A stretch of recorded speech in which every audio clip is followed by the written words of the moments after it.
Baik, terima kasih. Assalamualaikum warahmatullahi wabarakatuh. Halo teman-teman semuanya, perkenalkan nama saya Dian Fadila dari Pendidikan Akuntansi A 2020 NIM 710142177.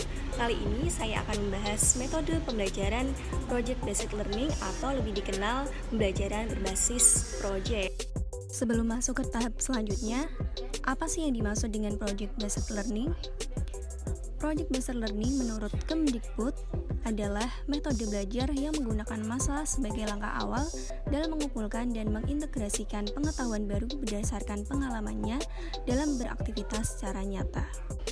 Nah, untuk selanjutnya, apa aja sih langkah-langkah dari metode pembelajaran ini? Nah, metode belajar ini memiliki langkah-langkah. Yang pertama yaitu penentuan pertanyaan mendasar. Pembelajaran dimulai dengan pertanyaan esensial, yaitu pertanyaan yang dapat memberi penugasan peserta didik dalam melakukan suatu aktivitas, mengambil topik yang sesuai dengan realitas dunia nyata, dan dimulai dengan sebuah investigasi mendalam. Pengajar berusaha agar topik yang diangkat relevan untuk para peserta didik.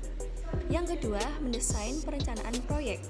Perencanaan dilakukan secara kolaboratif antara pengajar dan peserta didik. Dengan demikian, peserta didik diharapkan akan merasa memiliki atas proyek tersebut. Perencanaan berisi tentang aturan main, pemilihan aktivitas yang dapat mendukung dalam menjawab pertanyaan esensial, dan cara mengintegrasikan berbagai subjek yang mungkin serta mengetahui alat dan bahan yang dapat diakses untuk membantu penyelesaian proyek. Dan yang ketiga, menyusun jadwal. Pengajar dan peserta didik secara kolaboratif menyusun jadwal aktivitas dalam penyelesaian proyek. Aktivitas pada tahap ini adalah membuat timeline untuk menyelesaikan proyek, membuat deadline penyelesaian proyek, membawa peserta didik agar merencanakan cara yang baru, membimbing peserta didik ketika mereka membuat cara yang tidak berhubungan dengan proyek, dan meminta peserta didik untuk membuat penjelasan tentang pemilihan suatu cara.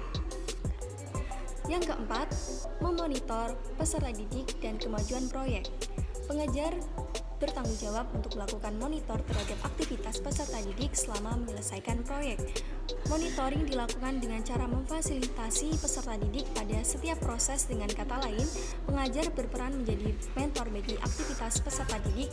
Agar mempermudah proses monitoring, dibuat sebuah rubrik yang dapat merekam keseluruhan aktivitas yang penting. Yang kelima, menguji hasil. Penilaian dilakukan untuk membantu pengajar dalam mengukur ketercapaian standar, berperan dalam mengevaluasi kemajuan masing-masing peserta didik, memberi umpan balik tentang tingkat pemahaman yang sudah dicapai peserta didik, membantu mengajar dalam menyusun strategi pembelajaran berikutnya. Dan yang keenam, yaitu mengevaluasi pengalaman. Pada akhir proses pembelajaran, pengajar dan peserta didik melakukan refleksi terhadap aktivitas dan hasil proyek yang sudah dijalankan. Proses refleksi dilakukan baik secara individu maupun kelompok. Pada tahap ini, peserta didik diminta untuk mengungkapkan perasaan dan pengalamannya selama menyelesaikan proyek. Pengajar dan peserta didik mengembangkan diskusi dalam rangka memperbaiki kinerja selama proses pembelajaran, sehingga pada akhirnya ditemukan suatu temuan baru untuk menjawab permasalahan yang diajukan pada tahap pertama pembelajaran. Lalu bagaimana sih penerapannya dalam pembelajaran yang sesungguhnya?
Nah, dari penerapan metode tadi, terdapat beberapa kelebihan dan kekurangan.